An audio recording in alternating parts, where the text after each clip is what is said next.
जय श्री कृष्ण दोस्तों आज की वीडियो शुरू करने से पहले श्रीमद् भगवत गीता के सबसे पहले श्लोक को आपको समझाना चाहूंगा और वो भी एक कहानी की मदद से। असल में कुछ दिनों पहले ये खबर थी कि मोदी जी के मन की बात शो को सबसे ज्यादा डिसलाइक्स मिले। कोई कहता ये सब डिसलाइक्स भारत से नहीं आए तो कोई कुछ कहता। मुझे लगा अपने इस चैनल पर एक एक्सपेरिमेंट ही कर देख लिया जाए, पर उससे पहले सुनिए ये कहानी ताकि आप ये समझ सकें कि इस वीडियो का मतलब क्या है। तो सीधा आते हैं कहानी पर। एक बार एक बहुत ही अच्छा इंसान था, जिंदगी में खूब मेहनत की, खूब धन कमाया। सभी लोग इस व्यक्ति का बहुत मान सम्मान किया करते थे। इस व्यक्ति ने एक बड़ा सा बंगला बनवाया। इस बंगले में यह व्यक्ति कुछ दिन रहा, परंतु फिर इस व्यक्ति के मन में ये बात घर कर गई कि ये बंगला इसके लिए दुर्भाग्य लेकर आया है, क्योंकि जैसे ही व्यक्ति बंगले में गया इसके छोटे बेटे की मृत्यु हो गई।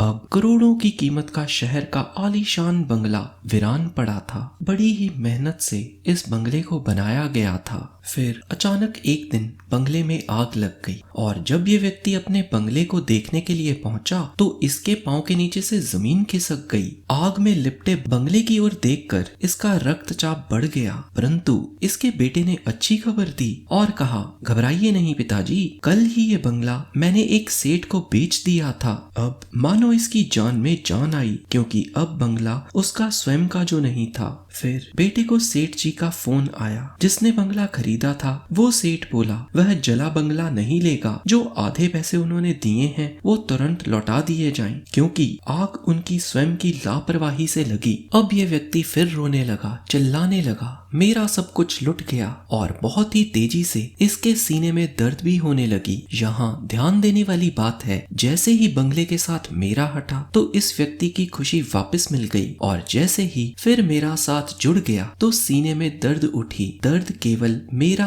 और पराया का भेद ही कराता है। मेरा है तो दुख है, उसका है तो दुख नहीं है। यही बात हमें श्रीमद् भगवत गीता के पहले अध्याय के पहले श्लोक से पता चलती है, जिसमें धृतराष्ट्र पूछते हैं, हे संजय, धर्म भूमि कुरुक्षेत्र में युद्ध की इच्छा से एकत्रित हुए मेरे पुत्रों और पांडवों के पुत्रों ने क्या किया? धृतराष्ट्र का ये मेरे और पांडवों के पुत्रों का भेद ही उसके असल दुख का कारण है। मेरा दुख देता है और पराया दुख नहीं देता, या कह लीजिए हम सबका दुख नहीं देता। तो मेरी आपसे हाथ जोड़कर विनती है, आप इस वीडियो को खुले मन से देखें। मोदी जी द्वारा दिया ये गीता ज्ञान मेरी आंखों में अश्रु ले आया। मेरे पास उनके इस वीडियो के कॉपीराइट तो नहीं है, मैं रिस्क लेकर ये वीडियो आपके साथ शेयर कर रहा हूँ। मैं नहीं जानता ये कब हमारे इस चैनल से डिलीट हो जाए, या हो सकता है मैं स्वयं ही इसको डिलीट कर दूं। आप मोदी जी को पसंद करते हैं या नहीं, फर्क नहीं पड़ना चाहिए, बस आप उनके द्वारा सुनाई इस कहानी और इस गीता ज्ञान को अवश्य सुनिए। तो शुरू करते हैं। व्यक्ति कर्म को ही योग मान ले। मेरे बचपन के जीवन की एक घटना है जो मुझे बहुत ही प्रेरणा देती है। मैं मेरे नगर वड़नगर से कभी कभी ट्रेन के अंदर विसनगर जाया करता था। एक बार एक 12-15 साल का किशोर, जिसको पोलियो हुआ था, कमर के नीचे का शरीर काम नहीं कर रहा था, वो मुश्किल से ट्रेन के अंदर चढ़ गया। उस गंदे कपड़े के भिक्षुक जैसा लगता था, लेकिन वो भीख नहीं मांगता था।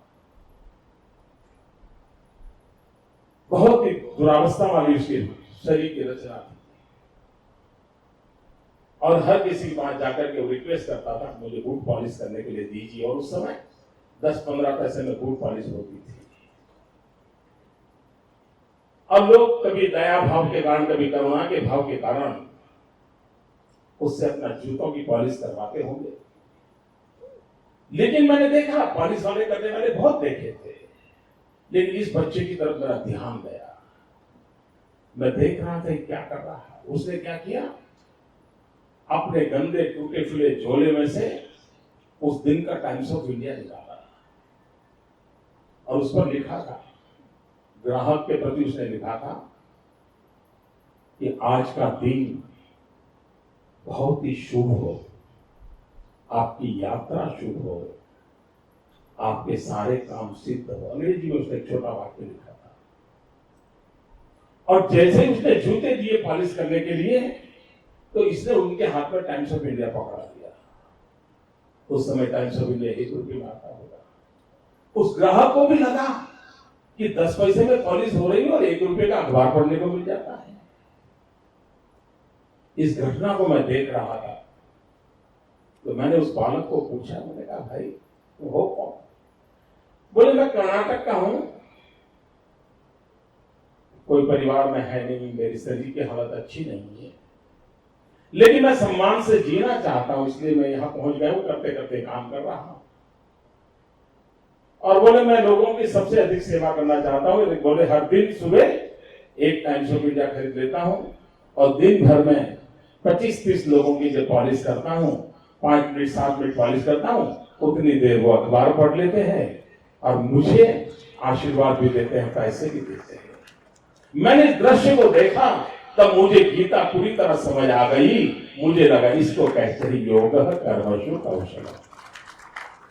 पॉलिश करने वाले काम को उसने योग बना करके जिस प्रकार से उसमें प्रोफेशनलिज्म लाकर के काम किया था, और यही तो योग है, कर्मसु कौशलम है।